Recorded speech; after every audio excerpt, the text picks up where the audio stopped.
In the deserts of Arabia, an insurgency war was raging years before I got to France.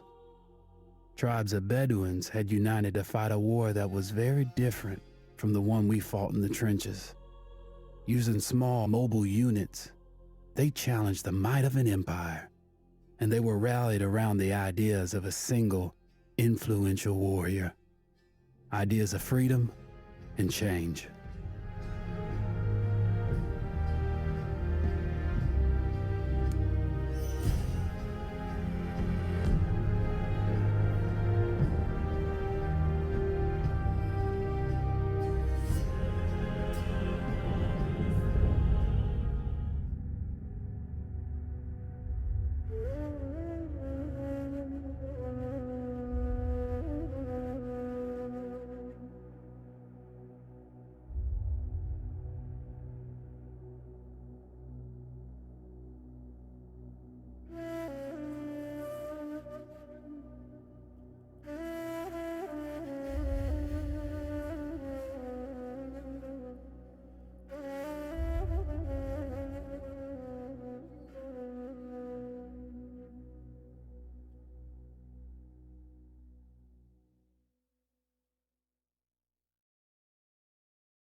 The Arabian Desert, a vast ocean of drifting sands and scorched, sun-baked rocks.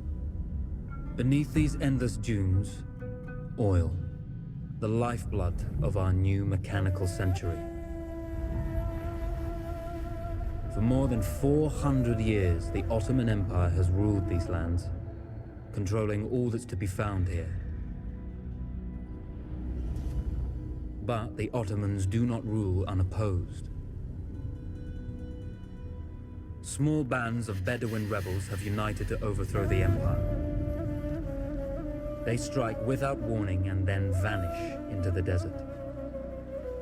Fighting alongside them is a lone British officer whose exploits have earned him wide renown. The world has taken to calling this man Lawrence of Arabia. In the desert, you rely on good planning, but you also hope for a dash of luck. And luck was with us when we learned of a recently derailed Ottoman train carrying a most interesting piece of cargo.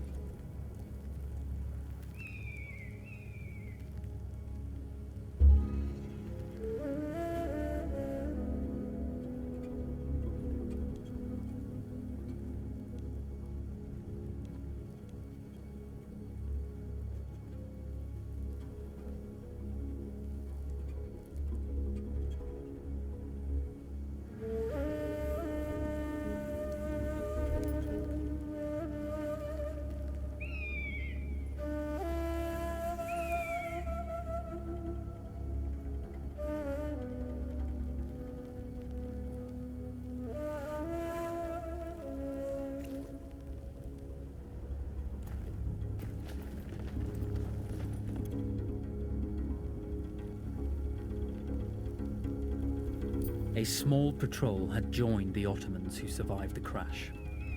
Together, they guarded the wreckage and waited for reinforcements.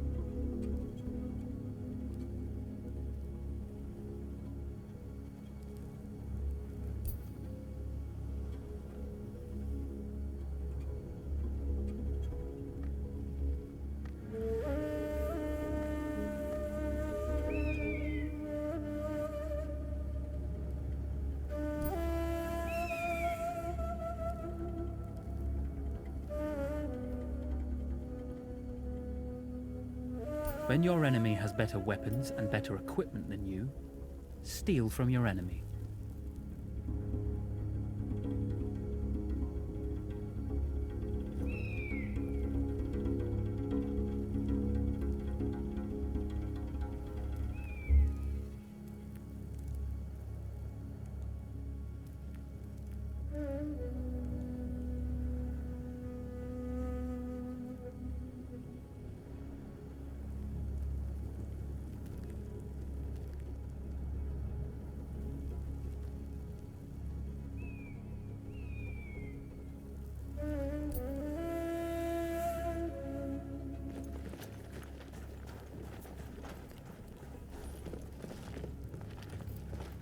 A lone fighter has just one advantage over a large enemy force. A lone fighter can move unseen.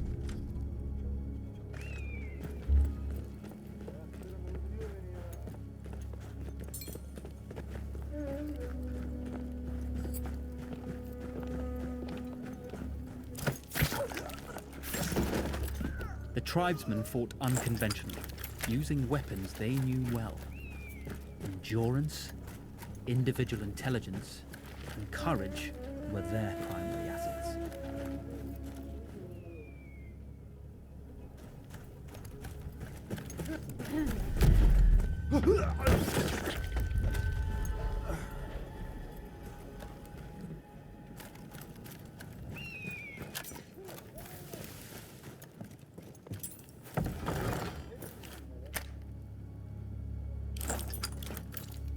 Ulan böyle hayat mı olur be? Zaten kabak hep benim başıma patlıyor.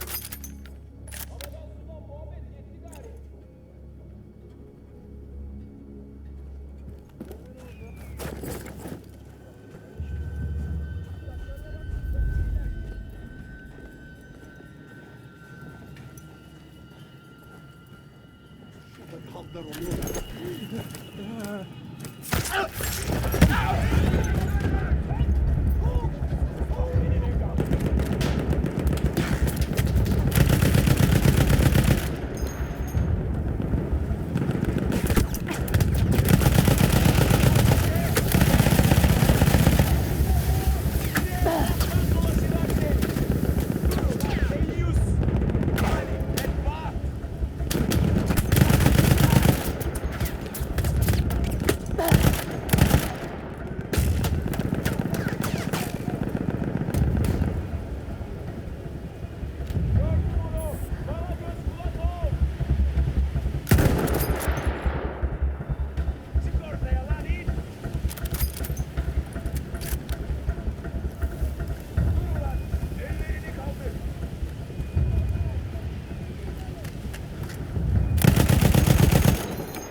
Vaziyetini bozma. Tamam. It's over.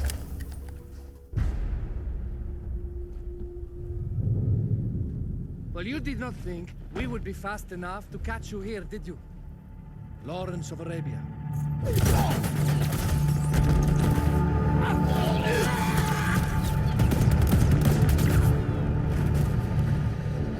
Actually, I was rather depending on it. Lawrence. Well, this is very clever. Now the hunter becomes the hunted. So who might you be? How enchanting you are, my dear. I'll show you enchanting. If it weren't for you, I'd be free. Free, is it? You'll be free when you're dead. And I'm happy to tell you, the Empire intends to grant you all this freedom very soon. Even now, an engine of destruction scours this desert, obliterating your allies, your families, your homes. Soon there will be nowhere to run. Nowhere to hide.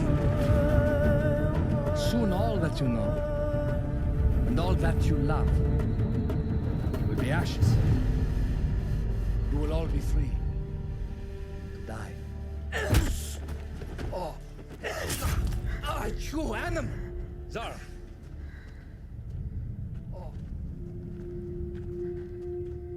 Now I understand that you would like nothing more than to strip the flesh from that man's feet and send him off into the desert naked to die. But think about it. You're right. I'm sorry. My friend here, she can be a little brusque. You're going to tell me how to lie to your train, so we can lure it into a trap and destroy it. Impossible. To even begin to talk to that train, you would need an entire book of communication codes. Oh, like this one, you mean? You can never stop the progress of machines! One day, the whole world will take your lands and the precious black gold beneath its sands. We shall see, my friend.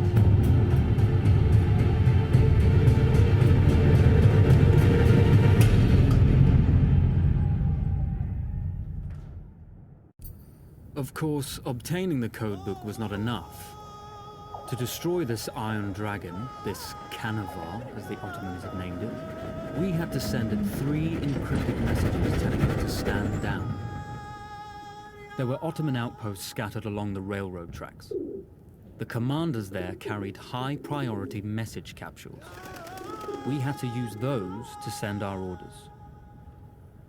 Infiltrating the village wouldn't be easy. A full detachment of Ottoman soldiers had occupied it.